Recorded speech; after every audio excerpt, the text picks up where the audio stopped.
તો ફાઇનલી આપણે જીદ હતી કે પકોડી ખાવા આવો, પકોડી ખાવા નહીં લઈને આવ્યા, મને દાબેલી ખાવા લઈને આવ્યા હે. દાબેલી હારી પકોડી કરતો હતો. મને દાબેલી નહીં ભાવતી, પકોડી ખાવી. અમે ચેલેન્જ કરેલા હોય કે ચાલો વધારે ભમે યશનું મારું તો ચાલો ભમે વધારે. ચાલો સો યુટ્યુબ ફેમિલી આશા કરું છું કે બધા એટલે બધા મજામાં છે. તો સવારના વાગી છે 6:30 અને આપણે મસ્ત મજાનો બ્રશ બીજું કરી નાખ્યું છે. અને આ જો યશ તો આ બધી ઊંઝો છે અને આપણે ડુંગળી બટાકા સમારવા બેસી ગયા હતા. ચમકે તારે ટિફિન બનાવવું પડશે અને કાલે હતી પૂનમ એટલે આપણે હતી રજા. અને આ જો યશના પપ્પા કને બેઠા બેઠા શું જોવે રહે? બ્લોગ જોવે રહે. ભરત આહિર ના ગોપની હસ્તી એમના બ્લોગ જોવે છે. અને મને કે તું આવી વિડીયો નહીં બનાવતી હોય એટલે કે ડેલી વિડીયો બનાવવાનું ચાલુ કરે તો તમે બધા સપોર્ટ કરશો અને તમે બધા કમેન્ટ કરશો તો આપણે આજથી કરી અને ડેલી વિડીયો બનાવવાનું ચાલુ કરીશું. તો ચલો ડેલી વિડીયો બનાવવા. યશને 7:30 વાગ્યા ઉઠાડો અને ભણવાનો ચો હજે તો કુંભકરણ ના ગોળો ચાલે તો ઉઠાડો અને ફટાફટ મને છોકરો આવે ને એટલે રાડું કૂકવા કરશે એટલે પેલો યશને ઉઠાડો. ચલો તો આપણે યશને જગાડી દઈએ કારણ કે એને સ્કૂલ જવાનું છે. યશ એ જાગો જાગો, ભણવા નહીં જવાનું? સાહેબની ગાડી હાડી. યશ સાહેબની ગાડી હાડી. ચલો ભણવા નહીં જવાનું. જય શ્રી રામ. ચા સમસો ખોળામાં લીન ભેડી ને જાળીમાં ગોતો આવે કે સમસો ચાથી ડિપ્રેશન.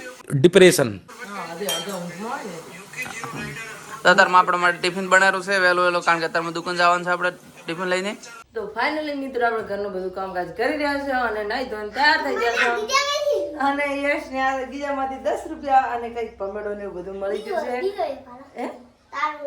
એટલે એ ભમેડો થી તારડીઓ નહીં સ્ટાર જો યશ ભમાડે તો મસ્ત ભમાડે. હા જો ગોળ ગોળ ભમેરું બે આરતી ભમાડે. હે તમારે તો શેડો થતો રહ્યો, અમારે તો નજીક જ રહી ગયું. હા પાછું કેવું મસ્ત ભમેરું. ડચ્ચાનું ફૂલ ભમે. અમે ચેલેન્જ કરેલા હોય કે ચાલો વધારે ભમે યશનું મારું તો ચાલો ભમે વધારે.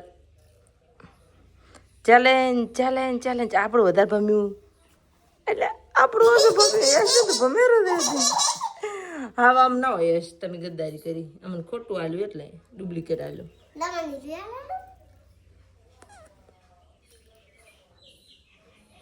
અને તમે ક્યાં દ્વારા છો? એમ ના કહેવાય, એથી કહેવાય ચાની દ્વારા છો. ચમ હેતફીનિયા દ્વારા છો? આમ તાકરે ચમ હેતફીનિયા દ્વારા છો? એવો બબુન રમાડો ભમાડો. તમારે યશને છે ને એ બબુની બહુ યાદ આવતી હતી ને યશ કે મારે બબુની યાદ આવશે તો આપણે યશ દારા બબુની અને આપણે દારા દુકાને યશ આવતા નહીં તો યશને આપણે શર્ટ પહેરાવી નાખા ને આપણે વાલીલાને માથું વાળી નાખા. અને બાથરૂમમાં 200 રૂપિયા પડ્યા હતા ને તે યશને અમારે ગતું ચેન પડતી નહીં કે લઈ આલ. શું કેવું યશ?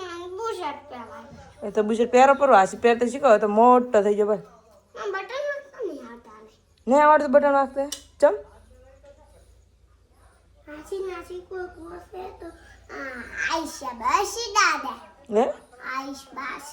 ઓલો શ્લોક બોલો કન.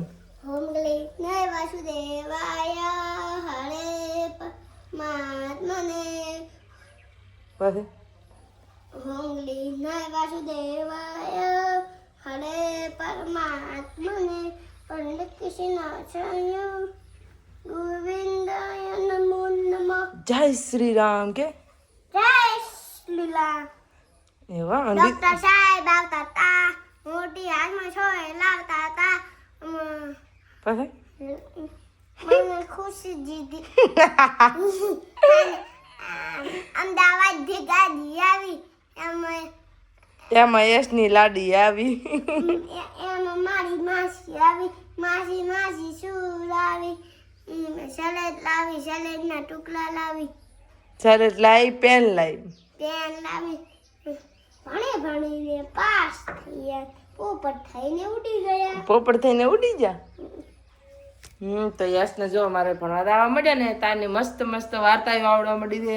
તો ફાઇનલી મિત્રો આપણે આપણી દુકાને પહોંચી ગયા છે અને આજે મસ્ત મજાના વાદળો છે. જો વરસાદ આવે તો સારું પણ આ જો મસ્ત મજાના તારી વાદળા છે. નજારો તો ખાલી તમે જુઓ, આમ એકદમ આમ જોવાલાયક નજારો છે.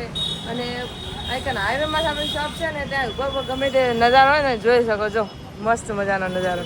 અને આ બાજુ જોયા અમારે દશોભાઈ સોમાભાઈ ના બધે આ તો બાકાજી બોલાવા છે શું કહો આ બધા અમારા સંજુભાઈની આવીને બેઠા છે ને અને કન્ટિન્યુ બના રહેલો. તો મિત્રો બપોરના વાગ્યા હતા 3 ને હું અને મારા સોમાભાઈ અમે બેઠા રહ્યા અને ભૂખ લાગી છે ને આ બધી યશના પપ્પા આવ્યા છે કીધું પકોડી ખાવા લઈ દો તે લઈ જવાના છે ને એ તો મારા પૈસા ₹100 પકોડી ખાવા લઈ દો તો દીને અમે થોડે ને લેતા મરચી લાઈને ને ખા તો એમને કહો કે પકોડી ખાવા લઈ દો ત્યારે તો આવીને કાયમ નાસ્તો ના કુંતર તો ખવડાવો. ગાઈસ તમે વિચાર કરો કે પકોડી ખાવાથી તબિયત ના બગડે, પકોડી ના ખવાય તબિયત બગડે.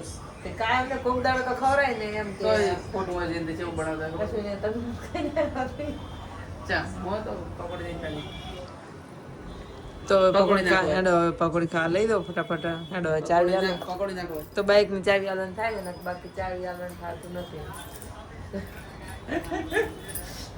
પકોડી ના ખવાય રોગ થાય એના કરતા ખાય તો ખજૂરી પડી લાઈટ થઈ. સારું તો ઘણી ઠંડી પડી ખૂબ પડી. તો ફાઇનલી આપણે જીદ હતી કે પકોડી ખાવા આવો પકોડી ખાવા નહીં લઈને આવ્યા મને દાબેલી ખાવા લઈને આવ્યા હે. દાબેલી હારી પકોડી કરતો હતો. મને દાબેલી નહીં ભાવતી પકોડી ખાવી છે. દિનેશભાઈ દાબેલી બનાવે તો એક નંબર. જનતા દાબેલી ખાવા આવી જશે અને મારા સોમાભાઈ આવી જશે. સોમાભાઈને મારા ફોનમાં એડિટિંગ કરવા છે વાંસા જ નહીં આવતા. એમાં પૈસા મળે. આરી આપણી સહેલી છે અમે એની એક જઠામને જનતા દાબેલી તો તેને પણ ખાવે નહીં. અમારા દિનેશભાઈને ત્યાં દાબેલી ખાવા આવશે એકવાર આવજો એકવાર અવશ્ય વિઝિટ કરવાનું. તો ફાઇનલી મિત્રો વાગી ગયા છે 5:30 અને હવે આપણે જવાનું છે ઘરે કેમ કે ઘરે પણ ઘણા બધા કામો હોય છે એ પણ આપણે જાતે કરવાના હોય છે. તો આપણે બેગ બીજો તૈયાર કરી નાખ્યો છે અને હવે આપણે નીકળવાનું છે ઘર બાજુ. અને વિડીયો ગમે તો લાઈક શેર અને સબસ્ક્રાઇબ કરવાનું ભૂલતા નહીં જેમ કે આપણે કન્ટિન્યુ ડેલી બ્લોગ આવતા રહેશે તો ચેનલને ફટાફટ સબસ્ક્રાઇબ કરતા રહો. અને હા અમારા બ્લોગ કેવા લાગે છે તો કમેન્ટમાં જરૂર બતાવજો તો અમે કંઈ સુધારવાની કોશિશ પણ કરીશું. જય માતાજી, જય શ્રી કૃષ્ણ.